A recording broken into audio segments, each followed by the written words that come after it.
Hey guys, it's Kyla, and for today's video, I'm going to share our journey. 10 years in the making to. We were high school sweethearts. Nagkakilala kami sa school. Grade 7 kami noon. Pareho kaming transferee sa isang Catholic school. A week later, nalaman ng advisor namin na may gusto siya sa akin. So, nung nag-sitting arrangement siya, kaming dalawa yung pinagtabi niya. And that's how it started. After nun, hindi na kami naging magkaklase till grade 12. And also, I'm gonna show you guys some photos. These were taken nung Christmas parties sa school. Grade 7 till grade 12. I'm gonna share some funny moments nung high school kami. Grade 7, may klase kami, math. And then, di ba magkatabi kami ng upuan? Nangungulit siya. Desk dito. Yan, right-handed yun eh. Lalagay niya dito. So, ang ginagawa ko, kada lagay niya, alisin ko agad. And then, nakita kami nung math teacher namin. Akala ng teacher, nag-holding hands kami. Nilagay niya yung kamay niya, and then inalis ko. And then, sakto nakita ng teacher. Hawak ko yung kamay, inalis. Akala niya, magka-holding hands kami. Nagkaklase siya. Pero hindi yung ganoon. And pakita ko lang din sa inyo yung mga pictures namin nung high school. May isa pa.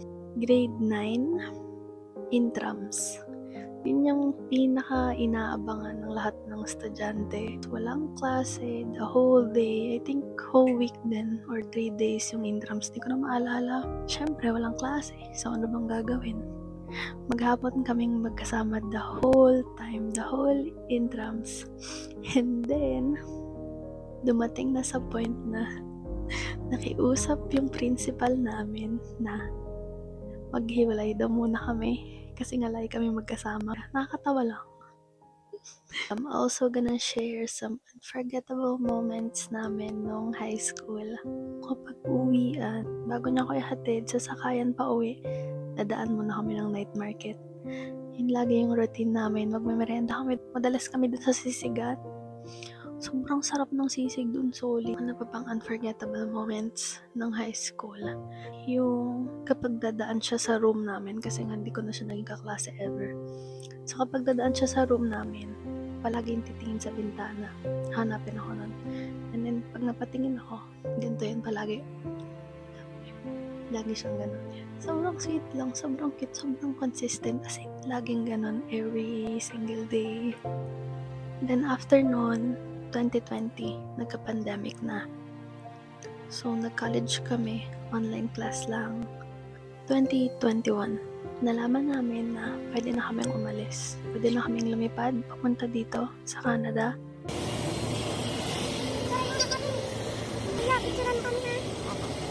So ayun, LDR na nga kami. Nasa Canada ako, nasa Pinas siya. Video ka lang kami araw-araw. At hindi naging madali yun. Napakahirap. Hindi nga, ba't ka naiyak? Namimiss na si Kyla.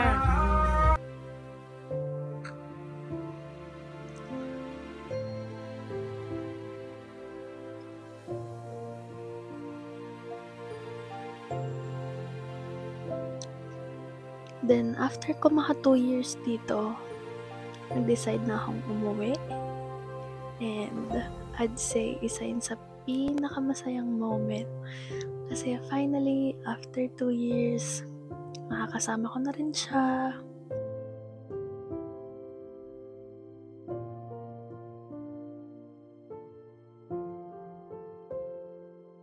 Kung hindi niyo pa napapanood yung vlog ko, PH Trip Memories yung title.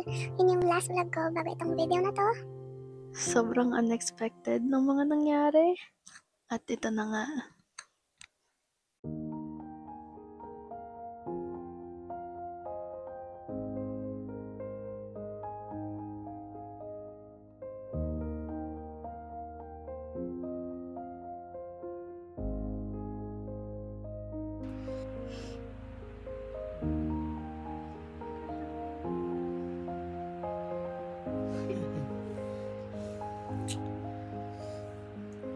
Sobrang simple proposal niya and I'm thankful. Buti na lang na film niya para mapanood namin. Alam naman namin hindi rin ako magtatagal sa Pinas kasi mabilis lang yung trip ko doon. Bakasyon lang. Kaya naman, nag-ayos na din kami ng requirements for civil wedding. Actually, madali lang yung process. Feb-ibig din yun last year. Kaya medyo nahirapan kami sa pagpili ng date ng wedding namin. Kaya hindi na rin natuloy yung iba naming trips. Like, Palawan, Boracay. Well, actually, Palawan. Naiwan kami ng barko. And then, yung Boracay naman, wala na kaming time. So, kinancel ko na lang din. On our wedding day, yung damit namin hindi pa pang wedding kasi secret siya. So, umalis kami ng bahay, naka-t-shirt lang. Pero may ayos na ako nun. And then, doon na lang kami nagbihis sa kanila. Sobrang daming nagpakasal that day. Buti umabot pa kami ng month ng February magpalista. At nabigyan naman kami ng date. So yeah, para sa amin ata talaga yung day na yun.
Yung dress ko pala na sinuot ng wedding day, I think 3 or 4 days na lang wedding day na.